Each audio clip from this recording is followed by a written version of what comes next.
This video will introduce you to Course 3, Language and Higher Order Cognition, and to Week 1, our Introduction to the Language Construct.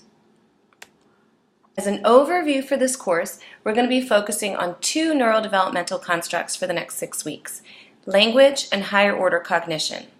And in particular, we're going to be thinking most closely about how these two constructs occur in classrooms and the demands placed on students in terms of their language and higher order thinking in classrooms and in school day to day. The structure of the course is intended to be consistent with what's happened so far in courses 1 and 2. So for that reason, all assignments for the week will be posted on the Moodle page listed under that week and will be due on Sunday night at midnight. In addition, we'll continue with the weekly Collaborate sessions from 6 to 7 p.m. Pacific Coast time.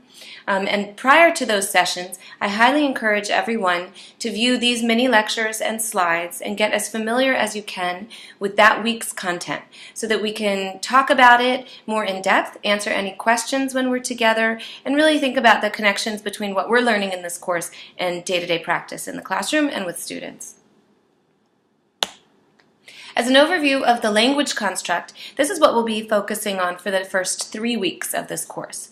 This week, week 1, we will have the introduction to language, and we'll look at those building blocks of language that Dr. Craig Pullman introduced in the video you may have watched already. We'll think about these components of language that come together to provide access to communicating with others and interpreting the communications. In week 2, we'll be thinking about how we use language day to day. What's language like in action? For example, we'll think about everyday communication versus more formal communication.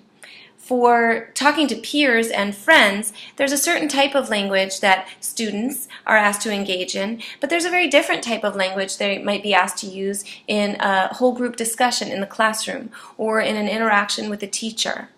For students who struggle with language, making those switches can be quite challenging. And so we'll start to think about what happens in the classroom for students who struggle to make those changes and how we might be able to support them so that they can participate more meaningfully with their peers and with teachers. And finally, in week 3, we'll be thinking back again about language at school and thinking about language in terms of it being a constant collaborator with the other constructs. So for language activities that are based in reading and reflecting and writing, the language demands may be fairly obvious to teachers. However, it may be a little bit more complex to think about how language is collaborating with memory. For a student to recall facts in history or recall math facts. We'll be thinking about how language might impact a student's social cognition. We'll be thinking about how language might be affecting a student's attention and how attention might affect a student's language. The ways language is collaborating with the other constructs are often more subtle, but no less important for students.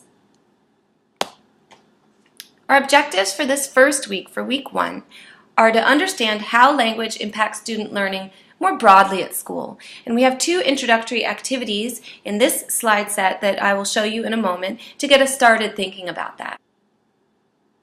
And we'll also be working to understand the vocabulary related to language, those basic features of language introduced in the neurodevelopmental construct that can help us think about where students might be struggling and how we could best help them and support them in the classroom. To get started, once you've listened to this mini lecture, please go back and download these slides for the week 1 intro and click on that Misunderstood Minds page on reading difficulties. There's a decoding activity on that page that I ask you to do to really give you a chance to think about what reading is like and what school might be like for a student who struggles to decode. So as you go through this activity, please consider these questions. Think about what your experience was with the activity. How did it make you feel about the task of reading in general? Did it have any impact on how you might feel about yourself as a reader? And can you think of anyone you've known in your life, currently or in the past, who's struggled to read? If so, please think about how this struggle may have impacted that person's identity as a learner, or that person's self-esteem.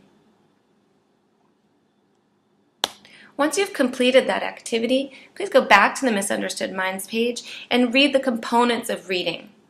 You may also complete the other try it yourself activities on that page. Those are optional. Following that, please think about completing and posting your quick write for this week. Since this is our first quick write prompt, I just want to give you a little bit of explanation as to the purpose of the quick write to help you as you think about it and prepare your response. So as you see from this assignment, the prompt is intended for you to write 100 words or less. This is quite short, and that's intentional because the goal of the quick write is to give you a chance to really connect what we're presenting to you in terms of the content of this course with your actual practice in the classroom and with students. In addition to making these kind of quick connections between this content and your work, we want you to really think about what your peers are saying. What are the connections between this content and their work to give us a broadened understanding of the ways these constructs, and in particular this week, in the way language could impact a student's day at school. So after you've completed your prompt, I highly encourage you to read as many of your peers' responses as possible to get that enriched understanding of what language can look like and what struggles in language can look like across grade levels, across content areas, and in different ways for different students. So your prompt for today is: what particular classroom learning tasks do you think most impact a student who struggles to decode, and why? Take some time, give it some thought, and I look forward to reading your prompts.